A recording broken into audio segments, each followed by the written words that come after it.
Hey guys, Adrienne Green, Realtor here, and today I wanted to talk to you about the inspection period of buying a house in the Chattanooga market. So I wanted to talk about how the contract looks like for that, and then what you're allowed to do during that period. Because this can vary state to state. So especially if you're coming from out of town, either as an investor or you're moving to the Chattanooga area from California, Virginia, Maryland, other areas, other states, it can vary from what you're used to in that state. So first, let's talk about what the purchase contract says about doing inspections after you've had, an agreed, or what we call in Tennessee a bound contract, where the buyer and seller agree. So we have in Section 7 of the contract what we refer to as the buyer's inspection and resolution. That is 7D. And that is where, as the buyer, you put in how many days you would like as an inspection period to do whatever inspections you want to do on the house. In this market, we are seeing that it takes a few days at least to get a home inspector out there. I usually count on it being a minimum of 5 days to get a minimum of 5 days to get a home inspector out there. So ideally for this inspection and resolution period, we are having 14 days to do that. But honestly, we're often getting 10. So that tends to be, I think, at the low end of what we can do and get any inspections done. And what's interesting about Tennessee versus some other areas, specifically Virginia, this is a difference from there, is that you don't have to say exactly what inspections you're doing. You get this period of time and you can do whatever inspection you'd like to do related to the house.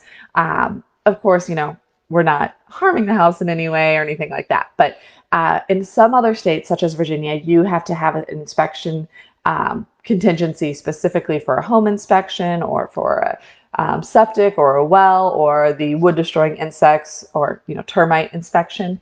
And in Tennessee, you don't have to say specifically what you're getting done. You just get this inspection period and you can have the whatever inspections you feel are necessary. And let me kind of show you how that plays out here. So right now we are in dealing with an inspection for a client who's under contract. We went under contract, I think, on like a Saturday, maybe it was a Friday night, and had the home inspection scheduled for the following Friday because that's when the home inspector could get there, so 7 days. And the home inspector did find an issue in the house that my buyer wanted to have investigated further. And so I coordinated getting one other person out there, another person we spoke to on the phone, to kind of investigate this issue and get an estimate for what the repairs would be. So we were able to have the initial home inspection. And by the way, that home inspector also did do a termite inspection. We have some companies here that can do both. If you don't use one of those, you can have one inspector come for the home inspection, one inspector come for the termite inspection. And so we had those two done, and then it was no big deal to have this other, specific inspection estimate done on an area that was of concern. So we were able to do all of that and use all of that information to then complete what is called the repair replace request. And that is where, as the buyer, you say, hey, here were the issues we found in the home inspection that I'd like the seller to correct. And the way that works in Tennessee with our contracts here is the buyer can complete a repair replace request, submit it to the seller. The seller will do another repair replace request, and they'll go back and forth negotiating with these requests until they have an agreement. Then whatever they agree on is written up in a repair replace amendment that actually becomes a part of the contract. And so that is kind of how it works. You get this period, this inspection and resolution period, during which you can do whatever inspections you would like that are reasonable, not obviously harming the property in any way. Then at the end of that, if you'd like to ask for any repairs, we do that on a repair replace request, negotiate that. And the time that we have for that repair replace request is also set out in that initial contract. So you have X amount of days that you have set up for your buyer's inspection and resolution period. And then we have, the buyer's inspection period. And then we have specifically that resolution period.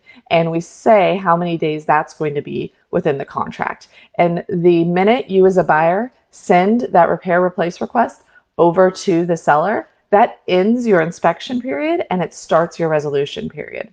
So on the inspection period, let's say we had 10 days and you have the inspection on day 7, day 8, you send your repair replace request over. That ends that inspection period, that ends that 10-day period, and it starts however many Y days you put for that resolution period. Often we're seeing, 2, 3 days for that resolution period because we don't want it to drag out. We want it to get handled. And also, I would mention, let's say that for whatever reason, things aren't getting handled in the time period that you set in that initial contract. For example, let's say you set a 10-day inspection period. You had to wait until day 8 for the home inspection, and the home inspector found some serious issue, but the expert for that part of the house can't come out for another 5 days.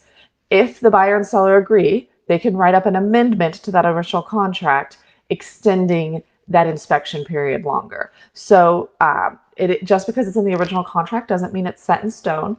If the buyer and seller agree, they can change that in the future. That usually is going to happen for a strong reason. We're not just going to do that unnecessarily, but if there's a valid reason to do that, it is possible. So that is how the inspection period, due diligence period, you might hear it called that, home inspection contingency, how all those are terms that are used in different states or different regions about this. Here we call it, the inspection and the resolution, and it's in the contract, and that's how it works in the Chattanooga area. If you're interested in buying a home or an investment property here and you'd like to learn more about how that process works, please reach out. I'd be happy to talk to you. Thank you so much. Adrienne Green, Realtor here. Have a great day.